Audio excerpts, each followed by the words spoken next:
За баярлалаа. Энэ гадаадын зээл тусламжтай холбоотой нэг яг эргэлзээнүүд байгаа. Энэ тухайгаа асуучих. Одоо зөвхөн 21 онд гэхэд 3.5 их найдын хөрөнгө оруулалт төсөвтөр байгаа. Энэний 1.1 их найдын зээл тусламжаар гэж байгаа. Гадаадын зээл тусламжаар. Тэгэхээр энэ гадаадын зээл тусламж гэдэг нэг үг хамтдаа яваад байдаг.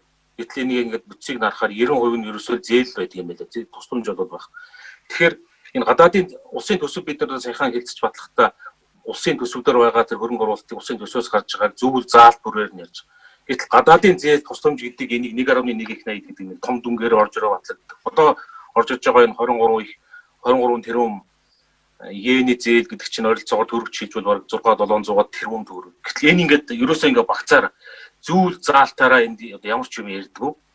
Тэр өрийн удирдлагын ойл энтер гэдэг дээр байдаг юм гэсэн. Тэгэхээр тэрийг энэ тухай энэ юм яагаад зөв харилцаа юу? Бид нэр төсөвдөр 10 сая төгрөгийг ярьчаад зээл тусламжийг болохоор их найдаар нь хэдэн зуун тэрбумаар нь ингэж багцаар нь ярьдаг. Энэ чинь өөрөө дахиад үр ашигын асуудал. Үр ашигтаар их би ганцхан жишээ ингэ хэлж болж байна л да.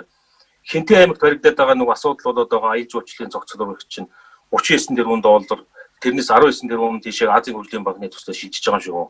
Гэтэл тэнд одоо дахиад нөгөө сайн нэг нийгмийн хилцүүлэг болоод байгаа улан зүй чинь 19 тэрбум төгрөг буюу бас нэг 55 тэрбум орчим төгрөг тийшээгээ улсын төсөвдөр ямар ч юмд хэлэлцэхдэггүйгээр хинтгэрүүд хөрөнгө оруулалт болж очиод дахиад эргээд үр ашигын тухай яриа.